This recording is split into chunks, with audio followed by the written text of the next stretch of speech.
Los filósofos no han hecho más que interpretar de diversos modos el mundo, pero de lo que se trata es de transformarlo. Karl Marx, tesis sobre Feuerbach, tesis 11.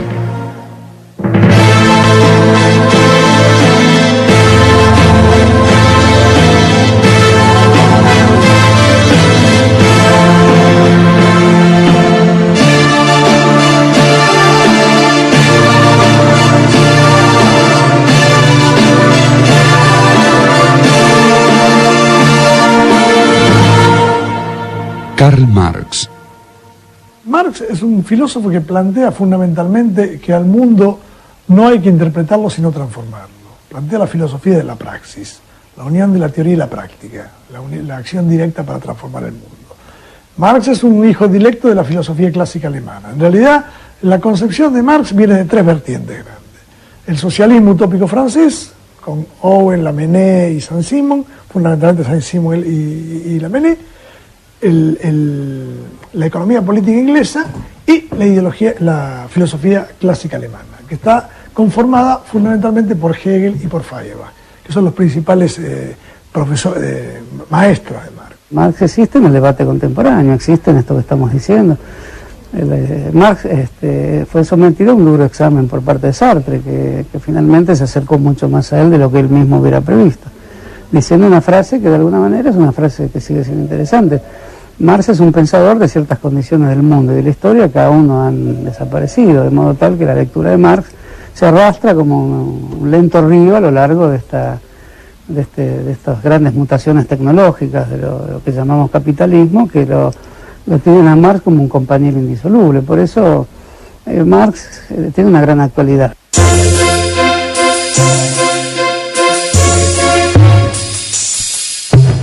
Karl Heinrich Marx nació el 5 de mayo de 1818 en Treveris, una ciudad renana. Su padre era un acomodado abogado de ideas liberales que trabajaba para el Ministerio de Justicia. Luego de la anexión de Renania por parte de Prusia, la familia Marx, de ascendencia judía, tuvo que convertirse al evangelismo para que el padre de Karl pudiera seguir ejerciendo su profesión. Marx era hijo de un abogado que se había recibido en la Universidad de Bonn, un abogado judío de padre y abuelos judíos y rabinos, que se había convertido al cristianismo, al luteranismo, bueno, por cuestiones vinculadas a la situación de los judíos en Alemania. El padre de Marx, Herschel Marx, el abuelo era Levi Marx, cambia entonces su nombre por el de Heinrich Marx, y su madre era de origen húngaro, un matrimonio que tuvo 8 hijos. La mayor era una mujer, Sofía, y luego venía Carlos Marx, o sea que era el mayor de los hijos varones. Marx es de una ciudad alemana junto al río Mosela, la ciudad de Treveris. Justamente las actividades económicas de los viñateros y los recolectores de leña del río Mosela le inspiran la primera observación aguda sobre la relación entre el trabajo y las formas en que se construyen vínculos sociales. Comenzó que su padre va a estudiar Derecho, Abogacía, a la misma universidad de su padre, a la Universidad de Bonn. Estamos hablando ya de un Marx con 16, 17 años. Marx frecuentaba también la casa, en ese tiempo de la adolescencia, de un amigo de su padre que vivía en la misma calle, que era Ludwig von Westphalen.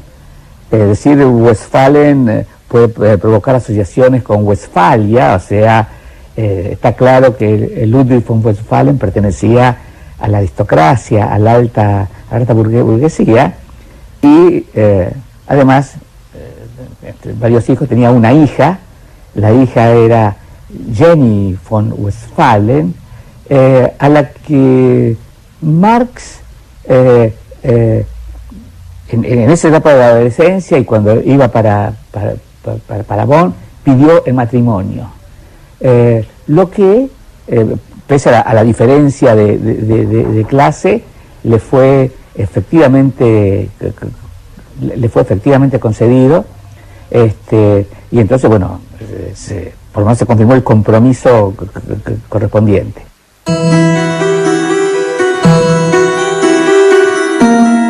El joven Marx continuó sus estudios en Berlín, interesándose especialmente por la filosofía.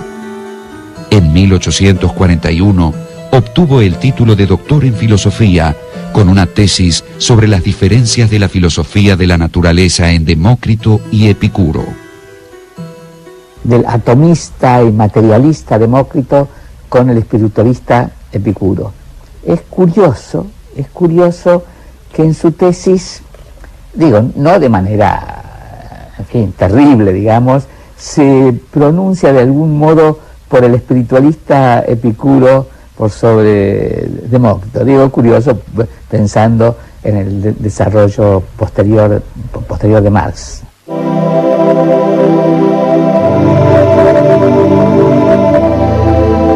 Una vez cumplidos sus estudios, Marx se orientó hacia el periodismo.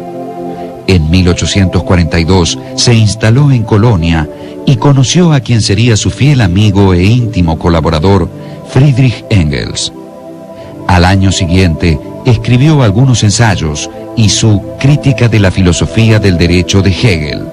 Marx planteaba que la filosofía de Hegel era reaccionaria porque legitimaba el status quo.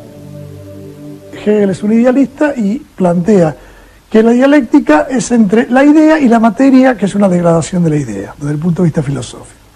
Y Marx plantea las cosas al revés, él y Engels lo plantean al revés, que la materia está en movimiento permanente, que es eterna, y que la idea, o sea, la conciencia, es producto del ser y no al revés. El ser determina la conciencia, la práctica determina la teoría. Vista la historia con una gran generosidad, Marx es un capítulo de la historia de Hegel, pero al mismo tiempo, vista con rigor de las militancias sociales y políticas del siglo XIX y del siglo XX, Marx es el gran heredero y al mismo tiempo el gran crítico de Hegel, y es una pareja indisoluble, ¿no? Es uno de los grandes momentos del humanismo revolucionario del siglo XIX, para llamarlo con un nombre que hoy sería interesante para reavivar estos grandes legados. Marx va a tomar fuertemente la dialéctica de Hegel, aunque la va a desarrollar y la va a utilizar a su manera, va a ser heredero en algún sentido de algunos aspectos de la filosofía hegeliana vía filósofos como el mismo Schelling. Digo el mismo Schelling porque si uno habla del movimiento del idealismo alemán, está mencionando a Fichte, a Schelling y a Hegel. En términos generales, para estudiar a Marx no se puede estudiar a Marx desde la lógica formal, hay que estudiarla desde la lógica dialéctica. Y la lógica dialéctica no estudia la foto fija, estudia el movimiento. Estudia una cosa en sus concatenaciones, en sus principios y en sus terminaciones. Estudia la cosa siempre en movimiento, nunca fija. En 1844, Marx se dirigió con su esposa a París, donde intentó vivir de sus colaboraciones periodísticas. En esta época, escribió los Manuscritos Económico-Filosóficos, que se mantendrían inéditos hasta 1930. En ese texto, destacó la naturaleza alienada del trabajo bajo el capitalismo y analizó el fenómeno que denominó fetichismo de la mercancía. Se supone que el precio, en términos económicos, tiene que ser la expresión monetaria del valor. Pero ¿por qué hay diferencia entre valor y precio? Te pongo un caso. A la cancha, vos producís una pelota de fútbol.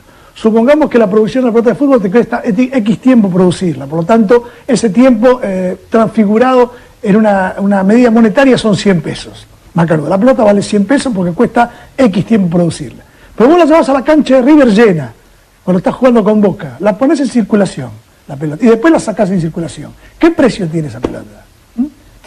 ¿Su precio coincide con el valor? No, el precio se va a las nubes. ¿Por qué? Porque está fetichizada. Entonces el fetichismo de la mercancía, que es justamente la definición de la mercancía. Hay mercancías porque hay esta forma de tapar en la vida la experiencia real sobre las cosas y el papel que el hombre desarrolla gobernando las cosas. Como esto se invertiría, las cosas aparecen gobernando la vida, de ahí la expresión cosificación.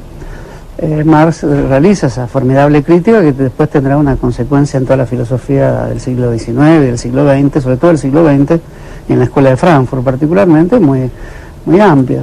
De modo que la idea de mercancía como una experiencia falsa sobre la realidad, pero no menos que intensa, porque puede ser falsa, pero la experiencia también es una experiencia que liga a las personas a un mundo que hay que transformar, a un mundo que oculta las raíces de la vida productiva, pero no deja de ser una experiencia intensa. Yo creo que lo más importante de los manuscritos económicos filosóficos, que estaba escrito cuando Marx era joven, en 1844, o sea, cuando era hegeliana izquierda, es el concepto de alienación y enajenación. La alienación es la enajenación, la alienación es la alienación del hombre frente al trabajo, y la enajenación Marx le llama al hombre frente a la producción de bienes de consumo, de mercancía. Porque la mercancía es el propio capitalista. E inclusive el hombre está enfrentado a la naturaleza en ese momento. Aunque el hombre es parte de la naturaleza, se enfrenta a la naturaleza y cuando produce más objetos, se le da más valor a los objetos que produce que al hombre que los produce, digamos.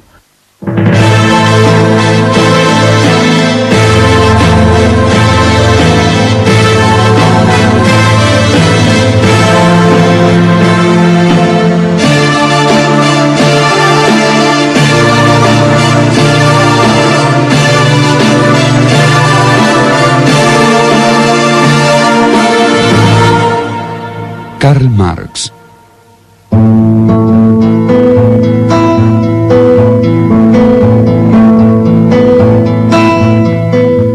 Entre 1844 y 1845, Marx había publicado algunos artículos en un semanario de tendencia antirrusa y antiprusiana que se editaba en Francia. A pedido del gobierno de Prusia, el Ministerio del Interior francés ordenó la expulsión de los colaboradores de dicha publicación. Marx tuvo que trasladarse a Bruselas, donde reanudó los estudios económicos e históricos que había iniciado en París. Engels se reunió con él y juntos dirigieron un periódico financiado por industriales renanos. También publicaron conjuntamente La Sagrada Familia, libro en el que criticaron fuertemente a los círculos académicos prusianos. En esos años, Marx redactó sus tesis sobre Feuerbach y un texto que solo fue conocido póstumamente, La ideología alemana. Exponía allí que la naturaleza de los individuos depende de condiciones materiales. Marx dice, digamos, que hay 3 niveles para la comprensión de una sociedad. El nivel económico, en última instancia, es el que determina los otros niveles, pero los otros niveles son el jurídico-político y el ideológico. El jurídico-político está determinado por el Estado y las instituciones políticas, y el ideológico está determinado por las ideas dominantes en ese momento. La lucha de clases no solamente se da en el terreno económico, se da en el terreno político y en el terreno ideológico. Lo que pasa es que para poder cambiar, por lo menos para empezar a cambiar la relación política y la relación ideológica, hay que cambiar las relaciones de producción. Cuando Marx se pregunta, además, ¿cuál es la posibilidad y cuáles son las vías para una transformación de la sociedad, para una transformación estructural de la sociedad? Entonces Marx va a decir que esas vías tienen que ver con la resolución de una triple contradicción. La primera contradicción es la contradicción entre el hombre y la naturaleza. La segunda contradicción se va a dar entre las fuerzas productivas y las relaciones de producción. La tercera contradicción claramente va a ser entre las nuevas relaciones de producción y la vieja superestructura. El desarrollo, el cambio, la transformación de la sociedad se va a producir cuando el hombre triunfe sobre la naturaleza y luego las nuevas fuerzas productivas sobre las viejas relaciones de producción, y luego las nuevas relaciones de producción sobre la vieja superestructura, generando una nueva superestructura.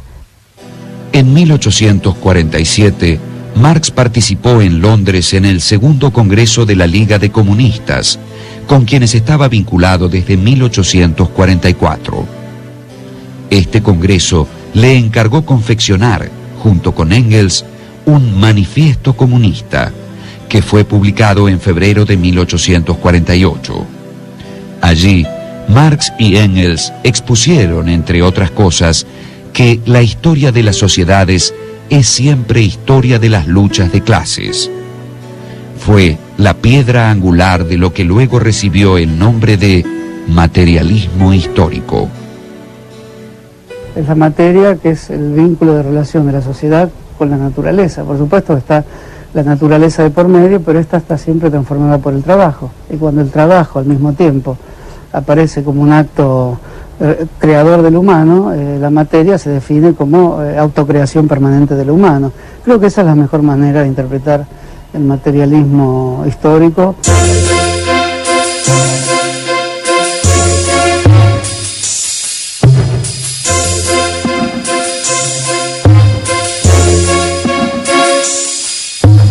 En 1848, Marx se instaló en Colonia, pero al año siguiente, un artículo sobre la historia de Prusia, que el gobierno prusiano consideró ofensivo, generó su expulsión del territorio alemán.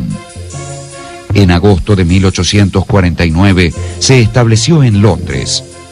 Su situación económica era delicada y solo pudo subsistir por la ayuda de su amigo Engels. Marx siguió escribiendo.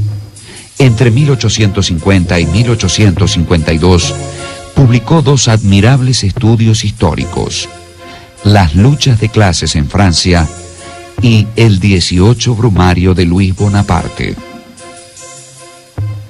Tanto las luchas de clases en Francia como el 18 Brumario de Luis Bonaparte están mostrando que él tiene plena conciencia y ha estado, y ha estudiado, y ha trabajado las diferentes clases sociales, las diferentes fracciones de clase, que de algún modo en el pensamiento de Marx, tenían que ver con una relación desde la infraestructura en la constitución de las clases a una superestructura. O sea que la superestructura tenía que abrevar en la infraestructura. Marx aceleró sus estudios sistemáticos de la historia económica, aprendió idiomas y comenzó a redactar las notas de lo que sería su mayor obra, Contribución a la crítica de la economía política. Fue publicada en 1859 y resultó bien recibida. La contribución a la crítica de la economía política es el antecedente del Capital, donde habla del dinero, el papel del dinero, de la metamorfosis de la mercancía, de que producción, circulación, distribución y consumo son un mismo proceso, que no están separados, cosa que después va a desarrollar el Capital. Eso y los Grundrisses. Los Grundrisses son elementos borradores, digamos, que creo que son dos tomos, en donde ahí esboza los apuntes que después dan vida al Capital, digamos. Desde 1864, Marx fue elegido para integrar el Consejo General de la Asociación Internacional de los Trabajadores, o, como luego se la llamó, la Primera Internacional. Marx subrayó, en abierta oposición a los dirigentes anarquistas, la necesidad de formas efectivas de acción para defender los intereses obreros, sin excluir la constitución de la clase obrera en un partido político. Marx tenía la teoría del frente único. Siempre fue un hombre justamente que tenía propensión a unificar al proletariado y a debatir en el seno del proletariado las diferencias, digamos. Pero en el seno del proletariado cuando va a patronal. Entonces crea la Primera Internacional, conjuntamente con los bakulinistas y demás, pero después hay una decisión de los anarquistas en esta Primera Internacional, y Marx propone llevar esta internacional, que se llama Asociación Internacional de Trabajadores, a Nueva York. La otra se queda en Berlín y la manejan los anarquistas. La continuación de la contribución a la crítica de la economía política apareció en alemán en 1867 bajo el título El Capital, Crítica de la economía política, libro 1. En el campo social, precisamente lo que se ve es que hay un conjunto de clases, que están en constante lucha. Y entonces la pregunta es, bueno, ¿y por qué hay diferentes clases sociales que están en constante lucha? La respuesta que va a intentar dar Marx va a ser una resolución del tema, del problema, en el campo económico. No haciendo un reduccionismo a lo económico, en el que todo tiene que quedarse en lo económico. La idea de Marx es llegar a lo económico, resolver el problema en el campo económico y luego volver con el problema resuelto a cada uno de los otros ámbitos, al social, al político y más difícilmente al religioso. Aquí estamos hablando de una obra central como es El Capital. Según Marx, la riqueza no es producida por el capital, sino por el trabajo humano. Lo que origina la ganancia capitalista no es más que la explotación del obrero. Allí donde los economistas clásicos veían relaciones entre mercancías, Marx descubrió relaciones sociales. La economía clásica señalaba que el dinero producía más dinero. Este agregado de valor es lo que se llamaba plusvalía. La plusvalía es la cantidad de trabajo no retribuido. Y entonces, a través de la cantidad de trabajo no retribuido, Marx, por ejemplo, muestra cómo en el trabajo, una parte del trabajo es lo que el préstamo que de las máquinas hacen los capitalistas a los obreros para que puedan ejercitar su fuerza de trabajo. Otra parte es la ganancia del capitalista y otra parte es lo que se le da al obrero por la vía de un salario como pago por su trabajo. Según Marx, el capitalismo supone una tendencia al aumento de la miseria material de los trabajadores y, como consecuencia, tensiones sociales cada vez mayores. Pero Marx opinaba que el capitalismo avanzaba hacia su crisis final y hacia la revolución que aboliría las clases sociales. Marx justamente dice que la propiedad privada es la que produce la alienación, la enajenación del trabajador. Entonces él dice que la única forma de salir de la alienación y de la enajenación es que el trabajador deje de ser un proletario. ¿Qué significa ser un proletario? Tener que vender tu fuerza de trabajo en el mercado, vender tu fuerza de trabajo en el mercado por un salario. A partir de 1869, Engels pudo asegurar a Marx una renta anual fija para que pudiera despreocuparse del dinero. No obstante, su pésima salud y las muertes de su esposa y su hija mayor oscurecieron sus últimos años. Falleció en Londres el 14 de marzo de 1883, víctima de un absceso pulmonar. Ya había terminado los 2 volúmenes siguientes de El Capital. Sería luego Engels quien los revisaría y publicaría. Y el capitalismo y Marx son inescindibles, no se los puede separar porque en el fondo sería una injusticia con el propio pensamiento de Marx, que es un intento de situar lo concreto. Si la materia es lo concreto y lo concreto vive de su contradicción interna. Considerando esto, se puede decir que el legado de Marx está vivo en todo pensamiento que al mismo tiempo que ejecuta sus movimientos hacia la materia de la historia, trata de pensar sobre sí mismo, o sea, qué hizo cuando se lanzó a comprender el mundo. Por eso, en ese sentido, Marx es uno de los grandes filósofos del siglo XIX.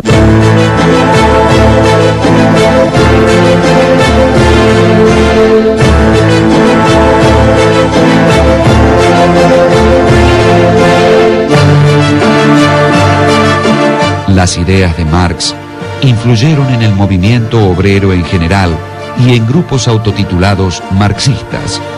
Pero también el capitalismo y sus teóricos tomaron nota de sus observaciones y realizaron cambios estructurales que sin él hubieran sido improbables.